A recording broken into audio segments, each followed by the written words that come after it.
Lo que escuchamos en una serie o película es tan importante como lo que estamos viendo en pantalla. Para eso existe la edición y mezcla de sonido, que son disciplinas, si bien muy parecidas, también tienen sus diferencias. A continuación te explico cómo identificar cada una de ellas y cómo identificar una buena mezcla y edición de sonido. Si bien el cine vino a cambiar la industria del entretenimiento, el sonido vino a cambiar la industria cinematográfica. En 1927 marcó el año como parteaguas del sonido en el cine. Fue la primera película hollywoodense de Jas Singer que netamente utilizó sonidos propios en una película. Antes, en una proyección de cine mudo, tenían orquesta en vivo para ambientar las situaciones que pasaban durante el filme. The Jas Singer fue la primera que usó sonidos como parte de su trama. Solamente las partes donde cantaban los protagonistas se escuchaban, lo demás era mudo, pero fue un antes y un después, marcó un parteaguas esta película. Y a partir de entonces, pues ya conocemos el cine con el sonido. Ahora sí, a lo que nos truje chencha, que es la edición de sonido o montaje. Se le llama así a la disciplina que se encarga de grabar per se los sonidos básicos de una película o serie, es decir, los diálogos de los actores o incluso técnicas como el Foley, que graba posteriormente a la grabación sonidos que no son tan fáciles de identificar dentro de la filmación, como los pasos de una actriz, la manipulación de objetos, el pasar de un coche, etcétera, etcétera, etcétera. O también es la creación de sonidos que no existen en la vida real, como por ejemplo los sables de luz de Star Wars, el sonido del Wookiee, o un buen ejemplo de edición de sonido es la creación que hicieron en Jurassic Park, que mezclaron sonidos de tiburones, gatos, cocodrilos, halcones, tortugas bebés, etcétera, para crear el tan ya famoso rugido de los dinosaurios.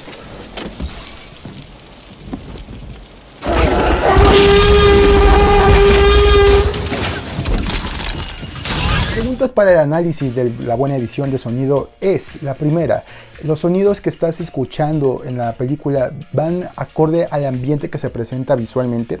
Un ejemplo de esto es toda la atmósfera que se creó en WALL-E, desde la Tierra hasta el espacio. Todos los sonidos fueron creados artificialmente, ninguno existía tal cual.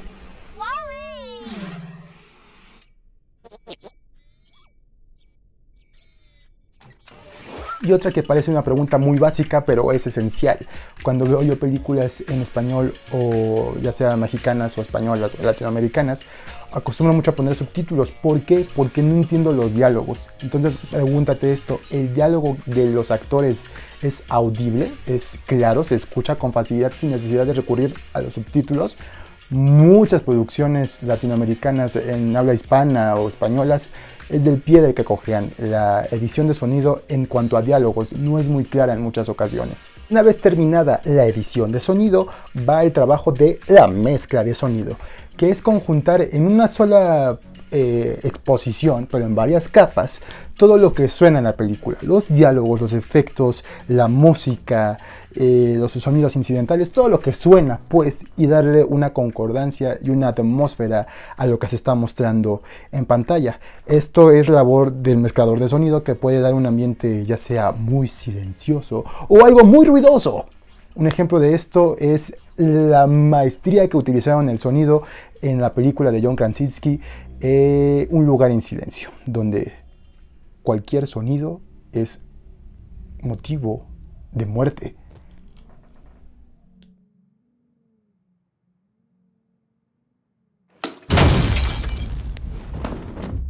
Y no solo es eso, sino también la habilidad de darle énfasis al sonido o la intención de cada una de las cosas que se quieren escuchar.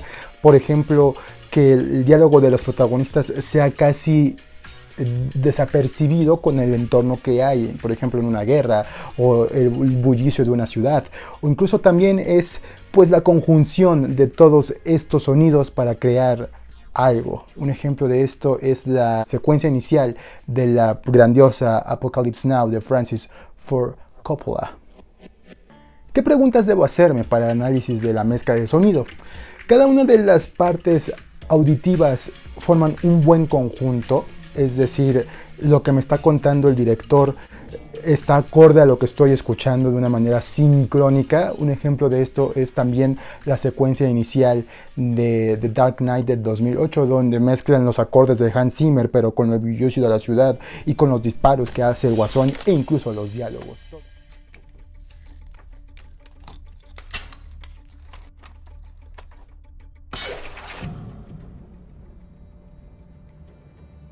Y la otra pregunta que debes hacerte para el análisis es: ¿los sonidos que estoy percibiendo me evocan sentimientos? ¿Me hacen sentir feliz? ¿Me hacen sentir triste? ¿Me hacen sentir ansioso?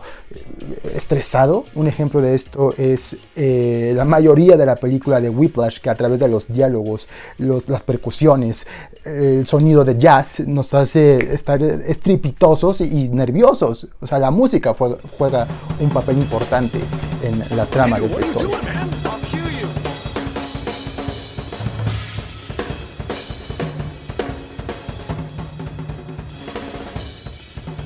Y bien decía el sonidista Walter Murch, la edición de sonido es más la estrategia, es el paisaje donde vamos a tener la batalla, mientras que la mezcla es cómo vamos a lograr todo esto.